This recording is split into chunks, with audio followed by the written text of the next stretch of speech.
تو خلافت نام ہے اللہ کی حاکمیت کے تحت مسلمانوں کی حکومت کا. یہ تو پہلی ڈیفینیشن ہے، وہ یاد کر لیجیے. اب دوسری بات یہ سمجھ لیجیے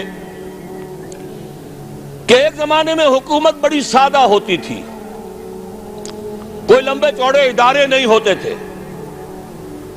یہ عدلیہ ہے اور یہ مقننہ ہے اور یہ انتظامیہ ہے اور یہ فلاں ہے اور یہ فلاں ہے اور یہ پارلیمنٹ ہے اور یہ کانگریس ہے. یہ چیزیں تو نہیں تھی نا. آج کے دور میں جیسے یہ سائنس کی ایجادات ہیں، یہ ٹیوب لائٹ ہے، یہ کیمرہ ہے، یہ لاؤڈ سپیکر ہے، یہ تو حضور کے زمانے میں بھی نہیں تھے، خلفائے راشدین کے زمانے میں بھی نہیں تھے. لیکن یہ کہ ان چیزوں کو ہم استعمال کر رہے ہیں، اگر استعمال ہے اللہ اور اس کے رسول کی مرضی کے مطابق تو یہ مسلمان ہے. اگر اسی میں گانے نشر کرنے شروع کر دیے جائیں، اسی روشنی میں ڈانس کی اور راگ رنگ کی محفل نچا دی جائے تو یہ اس کا غلط استعمال ہے، کافرانہ استعمال ہے.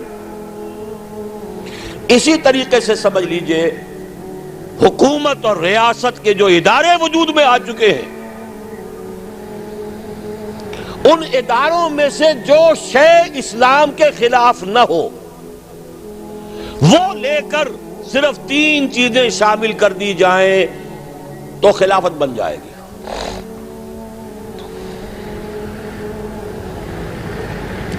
وہ ادارے کیا ہیں؟ جیسا کہ میں نے عرض کیا، ہر ریاست کا سمجھا جاتا ہے 3 بنیادی ادارے ہیں. مقننہ قانون ساز ادارہ ہے، اسے آپ پارلیمنٹ کہہ رہے ہیں، اسے مجلس ملی کہہ لیں، اسے کانگریس کہہ لیں، جو چاہے کہہ لیں.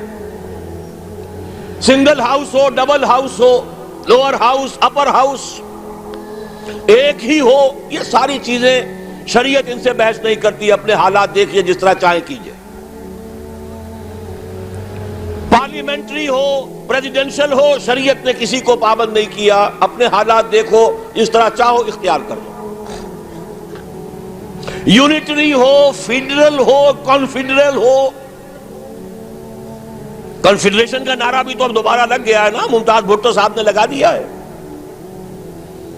اس سے پہلے فیڈریشن فیڈریشن فیڈریشن، بے نظیر سندھ کے اندر سب سے بڑی فیڈریشن کی طرف سے دفاع کرنے والی ایک یونیٹری حکومت بھی ہوتی ہے. آج کے ایران میں یونیٹری حکومت ہے. صوبوں میں صرف گورنر ہیں جو اپوائنٹڈ ہیں، کوئی اسمبلی نہیں، کوئی مجلس نہیں. یونیٹری حکومت.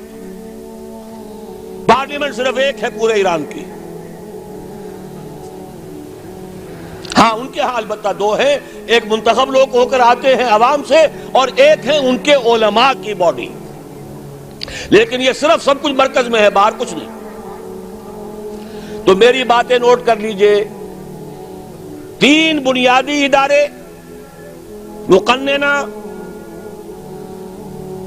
عدلیہ، انتظامیہ. 3 بنیادی صورتیں، unitary form of government, federal form of government, confederal form of government, اور پارلیمانی یا صدارتی نظام.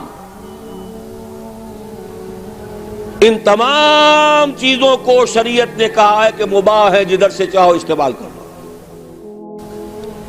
البتہ ایک بات ہے، وہ میری ذاتی رائے ہے، اس میں مجھے کوئی اور اختلاف کر سکتا ہے. وہ میری رائے یہ ہے کہ مغرب میں جو ارتقاء ہوا ہے ریاست کے اداروں کا، ہر ارتقاء کا ایک کلائمیکس ہوتا ہے، ایک انتہا ہے اس کی. اس کا کلائمیکس میرے نزدیک امریکہ کا صدارتی نظام ہے. وہ میں بعد میں عرض کروں گا اس کا سبب کیا ہے. میرے نزدیک امریکہ کا جو پورا کانسٹیٹیوشن ہے، 3 چیزیں شامل کر دیجئے وہ خلافت بن جائے گا. پہلی چیز، اللہ کی حاکمیت طے کر دیا جائے.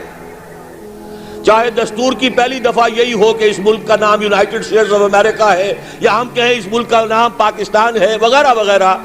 لیکن جو بنیادی بات ہوگی، یہاں حاکمیت اللہ کی ہے، انسانوں کی نہیں. Divine sovereignty.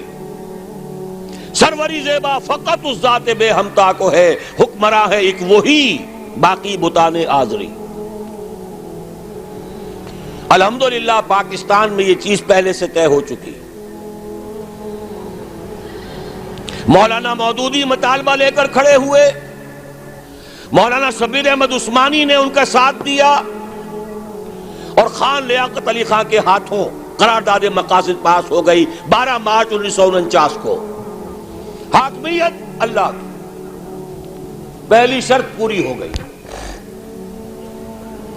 دوسری شرط ابھی تک پوری نہیں ہو رہی، ہڈی پھنس جاتی ہے بار بار۔ دوسری دفعہ یہ ہونی چاہیے، یا تیسری کہہ لیجئے، لیکن میں جو گنتی بتا رہا ہوں 3 چیزیں، ان میں دوسری یہ طے ہو جائے، اعلان کر دیا جائے یہاں کوئی قانون کسی بھی سطح پر، صوبائی ہو، مرکزی ہو، میونسپل کمیٹی کا ہو، کاؤنٹی کا ہو، ڈسٹرکٹ بورڈ کا ہو، کسی ادارے کا ہو، کسی انجمن کا ہو، کوئی قانون سازی کتاب و سنت کے منافی نہیں ہو سکتی۔ اسی کے لیے 10 سال پہلے متحدہ شریعت محاذ بنا تھا، جونوجو صاحب کی حکومت، ضیاء الحق صاحب کی صدارت، اور 2 ہمارے سینیٹرز لے کر کھڑے ہوئے تھے، قاضی عبداللطیف صاحب اور مولانا سمیع الحق صاحب، اور ایک بڑا اتحاد ہو گیا تھا مسلمانوں کا۔ میں بھی اپنی چھوٹی سی تنظیم کے ساتھ، من نیز حاضر بھی شوم، تفسیر قرآن در بغل، میں بھی شریک تھا۔ بہرحال وہ بیل منڈے نہیں چڑھ سکی۔ اب اس میں تفصیل میں نہیں جانا چاہتے، اس میں اپنوں کے کیا کرتوت ہیں اور دشمنوں کی کیا ریشہ دوانیاں ہیں۔ اس کے بعد پھر وہ بل پاس ہوا، لیکن یہ کہ اس کے بعد نواز شریف صاحب نے نفاذ شریعت آرڈیننس اسے قانون بھی بنا دیا، لیکن یہ طے کیا کہ اس کے لیے دستور کی ترمیم بعد میں آ جائے گی، وہ آج تک نہیں آئی، نواز شریف کی حکومت ختم ہو گئی۔